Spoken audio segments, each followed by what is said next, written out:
Salut tout le monde, c'est Nathalie de NathalieDesign.com.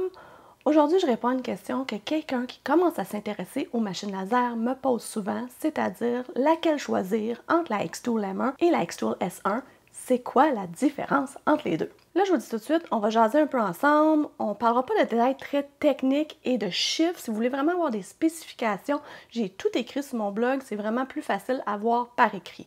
Donc, je vais vous mettre le lien dans la description de la vidéo. Alors, vous savez peut-être déjà que j'avais la Xtool M1 depuis environ 1 an.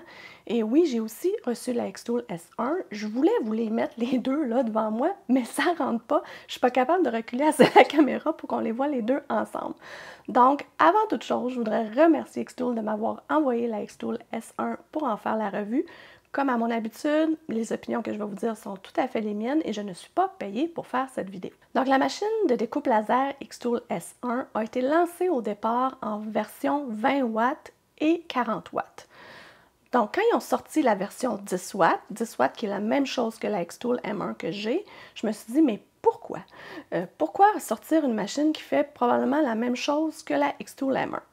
Ben, j'ai fait mes recherches et j'ai compris.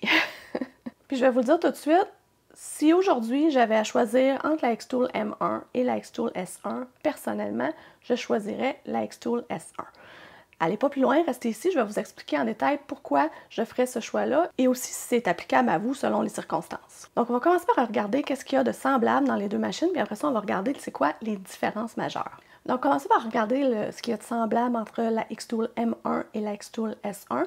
Là vous comprendrez que je vais comparer la S1 10 watts parce que je veux vraiment comparer des pommes avec des pommes. Pour moi ça n'a pas de sens de comparer la 20 watts, la 40 watts avec la M1 qui est elle 10 watts. Donc on va comparer 10 watts avec 10 watts. C'est toutes les deux des lasers diodes, donc c'est des lasers qui coûtent moins cher à produire. Ce qui fait que c'est des machines qui sont beaucoup plus accessibles que des lasers CO2. Juste rapidement, la différence avec un CO2, bien, c'est sûr que les CO2 sont plus rapides. J'ai coupé quelque chose avec ma Xtool, ça m'a pris 38 minutes. J'ai essayé la même chose sur une laser CO2 et ça en a pris 6. Donc on voit un peu qu'il y a une différence. La M1 et la S1, ils disent que la S1 est un peu plus rapide. J'ai pas vu une très grosse différence là-dessus par contre. Aussi, ils vont couper les mêmes matériaux. C'est des lasers 10 watts, donc vous n'avez pas de différence à ce niveau-là. Le laser coupe la même chose, mais vous savez que la M1, elle, a une lame, ce qui va faire qu'elle va avoir une plus grande variété de matériaux à cause de la lame. Rendu là, ça ressemble plus à une cricotte quand on utilise la lame. Les deux Xtool ont le RA2 Pro. Je ne sais pas si vous avez vu ça. Je ne l'ai même pas utilisé. Moi, c'est un embout qu'on met et qui fait tourner ce qu'on a le tumbler ou peu importe ce qui est circulaire pour vraiment graver tout le tour. Je ne l'ai pas utilisé. Les deux machines ont cette option-là. Je ne l'ai pas pris avec la S1 parce que moi, c'est pas quelque chose qui m'intéresse vraiment. Mais ce que je voudrais vous dire, c'est que c'est pas le même RA2 Pro qui va avec la M1 que celui qui va avec la S1. Juste au moins ça, important à dire. Commençons par les différences. La dimension, c'est la plus évidente. La S1, elle est plus grande et aussi un peu plus profonde. Donc, elle a une plus grande surface de travail que la M1. Deuxième différence, la S1 n'a pas de caméra. Vous savez, dans la M1, on a une caméra, on place notre matériau et on voit à l'écran le matériau dans la Xtool. La S1 n'a pas ça. Là, on pourrait porter à croire de dire ben, ça va être beaucoup moins précis, mais au contraire, c'est plus précis. Elle a un fonctionnement en 3 points ou en 2 points. Donc, il s'agit de vous placer manuellement le laser, la tête de laser, et vous allez viser sur le matériau pour lui dire où est-ce qu'il est situé exactement le matériau et après ça, vous allez placer votre design sur le matériau et la Xtool va savoir exactement précisément où est-ce que ça se situe. J'avais des fois de la difficulté avec la M1 là-dessus parce que la caméra de la M1, elle est complètement dans le haut de la M1, ce qui faisait que tout ce qui était placé dans le bas de la M1 était un peu distorsionné. Donc, on avait moins de précision là-dessus quand on voulait vraiment centrer les choses et vous savez que j'aime ça quand c'est centré. L'assistance d'air, mais l'assistance d'air vient à part dans les deux cas.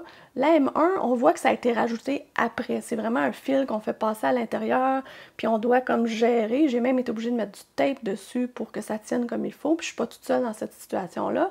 La S1, ça a vraiment été pensé en fonction d'intégrer l'assistance d'air. Vous allez voir, le tuyau se branche à l'arrière et se branche sur la tête de module et ça suit. C'est vraiment mieux intégré à mon avis. Pour la Xtool S1, l'assistance d'air est dit intelligent, donc vous avez comme un mode automatique. Vous pouvez laisser ça là-dessus et ça va régler la puissance du jet d'air qui est lancé sur l'objet qui est en train de graver ou couper. Donc ça va vraiment s'ajuster selon la fonction que c'est en train de faire. Le nid d'abeille, j'ai voulu l'acheter avec la Xtool M1. Je trouvais que c'était quelque chose qui me manquait parce que les deux Xtool à la base viennent avec des prismes triangulaires. Donc, c'est des petits prismes qu'on met en le fond quand on a besoin de surélever un matériau pour vraiment favoriser la circulation de l'air. Je ne l'avais pas avec la M1, donc des fois les morceaux tombaient dans le fond, puis ça faisait le laser pouvait recouper le morceau qui était tombé dans le fond. Ça m'embêtait un peu. Et aussi, avec un nid d'abeille, vient des aimants qui sont vraiment hyper pratiques, qui permettent de mettre le matériau complètement à plat. Donc des fois, si on a du bois qui est un peu courbe, on arrivait pour couper dans le coin là, ça ne coupait pas au travers parce qu'il était relevé. Avec ça, le nid d'abeille, on met ça au fond et on met les aimants. Ça remet notre planche complètement droite et ça le sécurise. Comme ça ne bougera pas. C'est vraiment une coupe plus égale qu'on a. Pour la Xtool S1, il y a un bundle sur le site qui vient avec l'assistance d'air et le nid d'abeille. Je vous le conseille fortement. Je l'ai pris et je ne le regrette vraiment pas. C'est vraiment plus simple de pouvoir fixer ces matériaux dans le fond. La différence avec la M1 et la S1, bien, la M1, pour avoir le nid d'abeille, on doit aussi se procurer le socle rehausseur. Donc, c'est comme une base qu'on met en dessous.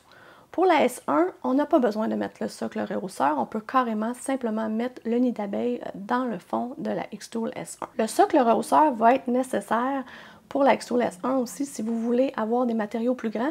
Donc, tantôt, quand je vous ai dit que c'était plus grand, la surface de travail avec la S1, c'est encore plus vrai parce que vous pouvez ajouter, avec le socle rehausseur, vous pouvez ajouter un convoyeur. Le convoyeur là, va vous permettre de mettre des matériaux qui ont jusqu'à 3 mètres de long dans la Xtool, puis vous allez pouvoir graver ce genre de matériaux-là. Deux dernières choses non négligeables. Une option que j'aime vraiment, vraiment beaucoup, c'est la possibilité de graver sur des surfaces courbes. Donc, quand je dis surface courbe, je ne parle pas de ce qu'on a dit tantôt, le RA2 Pro, un tumbler ou quelque chose comme ça. C'est vraiment une surface courbe comme une assiette ou une cuillère. Donc, j'ai testé la cuillère, je vous promets un tutoriel là-dessus. C'est vraiment intéressant.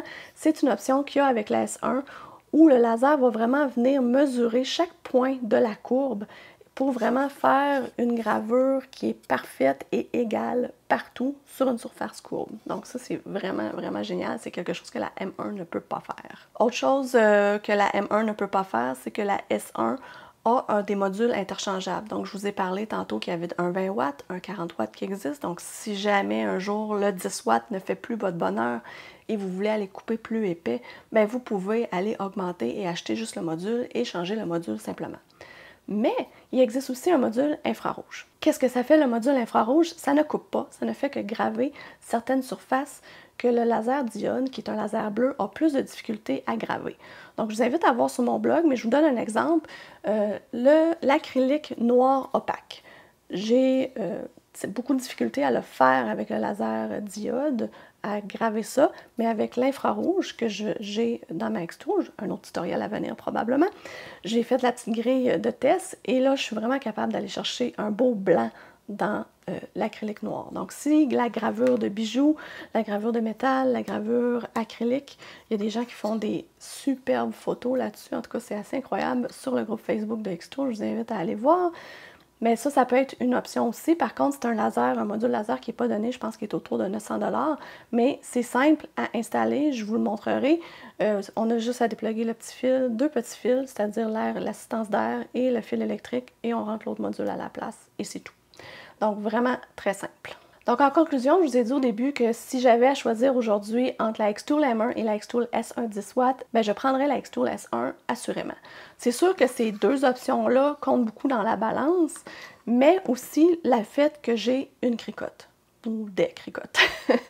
Mais pour vrai, je suis habituée avec mes cricottes, donc moi, la lame de la Xtool M1, je vous l'avais même dit dans la vidéo de la Xtool M1, moi, la lame, je m'en sers pas vraiment. Je m'en suis servi une fois parce que je voulais faire un test. J'ai fait un combo gravure laser sur du simili-cuir et coupe avec la lame parce que je ne peux pas couper du simili-cuir avec le laser. Donc, c'est le seul moment où j'ai fait le combo des deux. Donc, si le combo des deux est important pour vous ou si vous n'avez pas de cricotte pour faire les découpes de vinyle, etc., ben peut-être que la Xtool M1 est plus pour vous.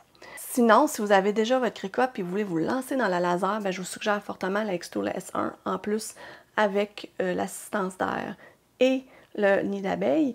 Je vais vous mettre le lien dans la description de la vidéo si vous voulez aller voir sur le site de Xtool le prix selon votre région, mais je vais vous dire, la Xtool M1 et la Xtool S1 ont un prix vraiment semblable. Vous allez voir, Xtool a souvent des rabais qui sont vraiment très avantageux. Je vous invite à aller voir dans la description de la vidéo. Alors dites-moi, quel Xtool vous choisiriez vous? Est-ce que vous êtes plus M1, S1? Avez-vous d'autres questions à me poser? Laissez-moi ça en commentaire. Merci, bye bye!